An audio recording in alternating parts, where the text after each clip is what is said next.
La prochaine capsule porte sur les onglets Données et choix du calculateur Résido. Donnez-moi quelques instants pour ouvrir le calculateur.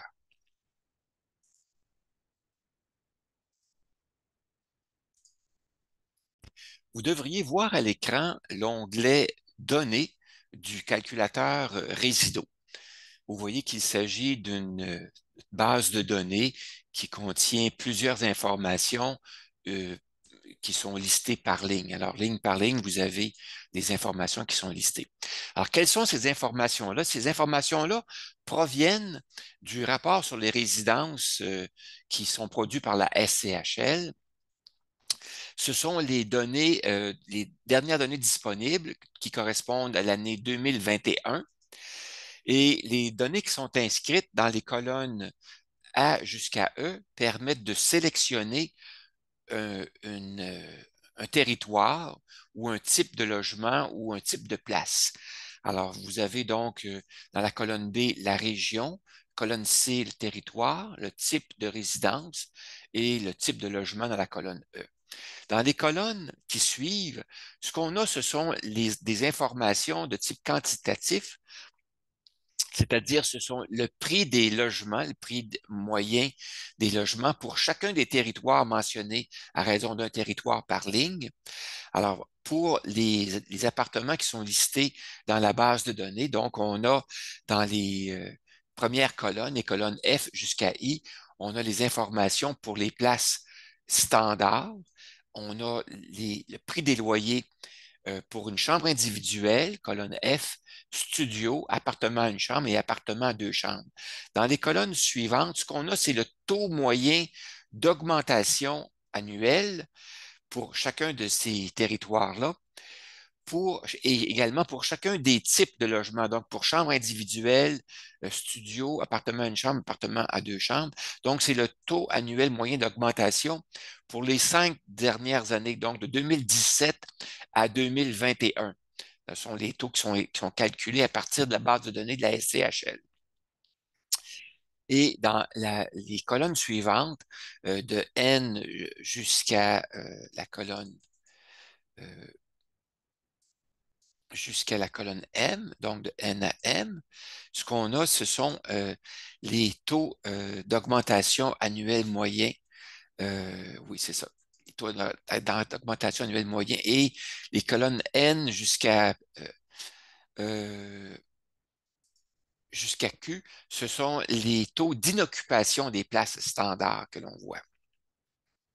Et vous remarquez qu'il y a d'autres colonnes après qui contiennent les données euh, le loyer, le prix moyen du loyer, le taux d'augmentation et le taux d'inoccupation pour les places avec des soins assidus.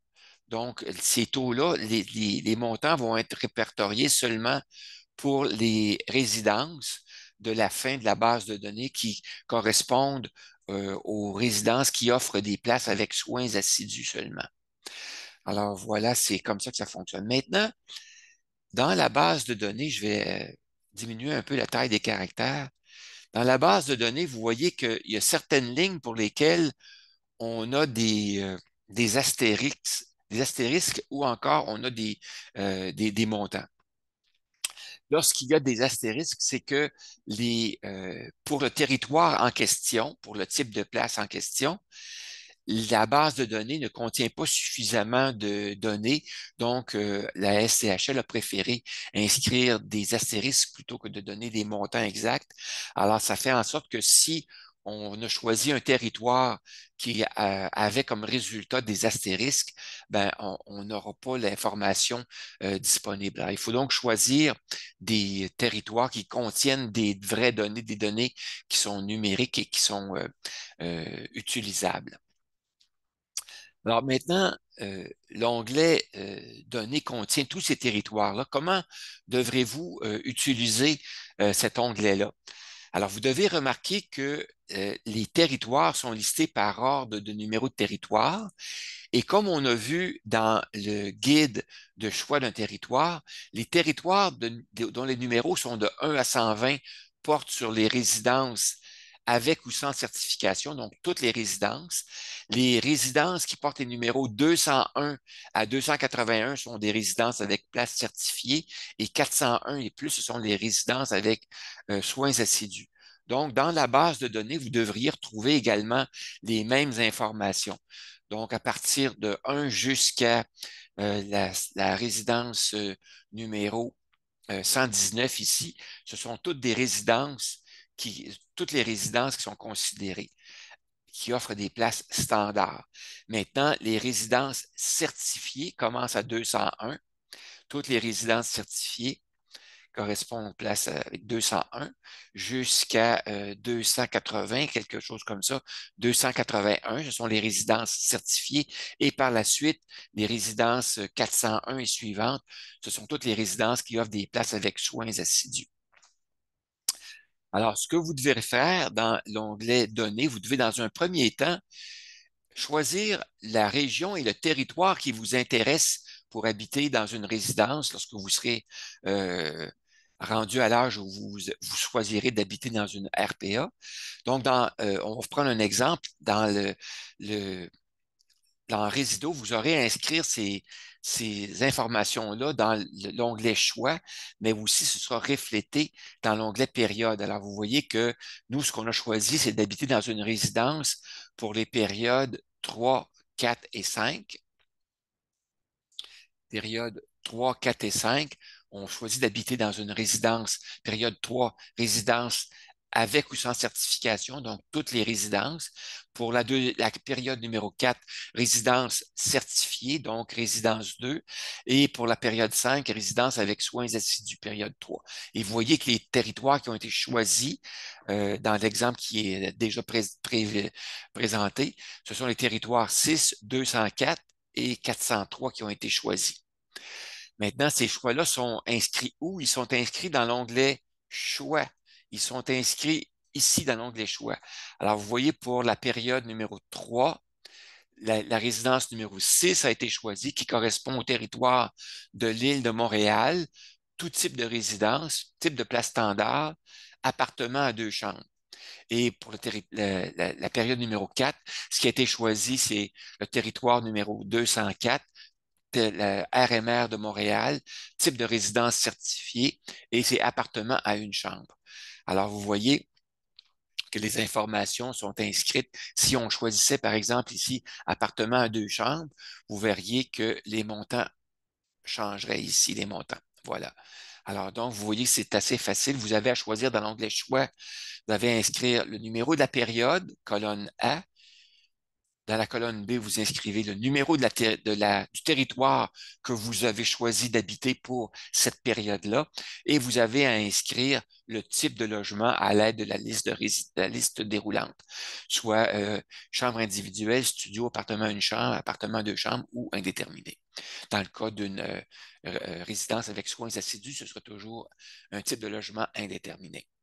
Alors, c'est tout ce que vous avez à choisir dans l'onglet choix. Maintenant, pour aller faire ce choix-là, le choix de la résidence pour chacun des territoires, il faut aller dans l'onglet données. On va d'abord choisir la région dans laquelle on veut habiter en sélectionnant dans la liste des territoires, dans la liste de la région, dans la colonne région, on ouvre la fenêtre de sélection qui nous permet de sélectionner un territoire. Alors, nous, on veut donner comme exemple le territoire de la RMR de Québec. Donc, on va déplacer notre liste déroulante pour choisir l'item qui s'appelle Québec RMR, donc Québec RMR. Alors, on voit maintenant ce qui est listé, ce sont seulement les territoires, la liste est beaucoup plus courte, seulement les territoires de la RMR de Québec. Et on a les premières résidences avec toutes les résidences, tout type de résidences. Les résidences suivantes sont les résidences certifiées et les résidences qui offrent des soins assidus plus bas. Alors donc, pour la période numéro 3, on veut choisir une résidence dans la RMR de Québec. Supposons qu'on veut habiter sur la rive sud de Québec. Alors, on va choisir des résidences sur la rive sud. Il y a 4 lignes qui nous intéressent. Donc, on a les lignes des territoires 34, 35, 36 et 37 qu'on peut choisir. Alors, ici, on voit que pour les territoires Lévis, secteur ouest et centre, on n'a pas de données. Il n'y a pas suffisamment de données qui sont inscrites, donc on va éviter de choisir ces territoires-là. On va plutôt choisir soit territoire Rive-Sud de Québec général, ou si on prévoit habiter dans le secteur est du territoire, ben, on pourrait choisir le territoire secteur est. Alors donc, supposons que nous, on prévoit habiter plus dans le centre ou dans l'ouest du territoire. On va plutôt choisir donc Rive-Sud de Québec pour avoir des données. Alors, on va donc choisir le territoire numéro 34 pour notre troisième période. Maintenant, pour la période numéro 4, on voulait habiter dans une résidence certifiée. Alors, les résidences certifiées, pour la région RMR de Québec se retrouve dans les territoires 222, 223 et 224. Et ce qu'on voit, c'est on n'a pas d'informations pour les résidences autonomes seulement. On a le choix entre indéterminé ou semi-autonome et double catégorie. Donc, compte tenu qu'on ne le sait pas pour l'instant, on va choisir plutôt indéterminé. Alors, on va choisir le territoire numéro 222 pour notre territoire pour la période numéro 4. Et pour la dernière période, la période numéro 5, on prévoit habiter dans une résidence qui offre des soins assidus. Et là, on a le choix entre quatre territoires. Et on voit qu'il n'y a pas de données ici. Pourquoi? Parce que les données sont plus loin. Elles sont inscrites dans les dernières colonnes, les colonnes R jusqu'à T. Alors, pour ces quatre territoires-là, les données sont inscrites. Alors, supposons qu'on veut habiter, nous, dans la rive sud. On va choisir donc le territoire 422 sur la rive sud, donc pour notre période numéro 5. Alors, il suffit donc d'aller reporter dans l'onglet choix les trois territoires que l'on a choisis pour nos périodes 3, 4 et 5. On a choisi le territoire numéro 34, le numéro 222 et le numéro 422. Alors, on va donc reporter ces choix-là dans notre onglet choix. On va inscrire pour la période 3 le territoire numéro 34 et remarquez que les montants vont changer. Lorsque je vais cliquer sur Enter, remarquez que les montants vont changer ici, là. Alors, vous voyez que les montants ont changé. Pour la période numéro 4, on a choisi le territoire 222. Alors, on inscrit 222. Alors, vous voyez que les montants ont également changé. Et pour la période numéro 5, on a choisi le territoire 422. 422. Alors voilà, les montants ont changé. Vous voyez que pour chacun des territoires, les territoires choisis ont été reportés correctement, le type de résidence aussi, le type de place. Et maintenant, si on voulait changer, par exemple, dire pour la période numéro 4, on veut quand même considérer un appartement à 2 chambres, ben, on pourrait le changer et on aurait l'information qui serait mise à jour automatiquement. Alors, une fois que ces choix-là sont faits, vous pouvez voir que les montants qui sont inscrits, les montants qui correspondent au prix moyen des loyers en RPA pour les territoires choisis sont inscrits pour la dernière année de la base de données. Les montants sont inscrits, montants mensuels et montants annuels. Et le taux d'augmentation est également inscrit qui correspond le taux d'augmentation annuel moyen correspondant au territoire des 5 dernières années, donc de 2017 à 2021. Et les montants sont inscrits pour les périodes que l'on va considérer. Par exemple, ici, la période numéro 3, on sait que ça correspond à l'âge de 78 ans.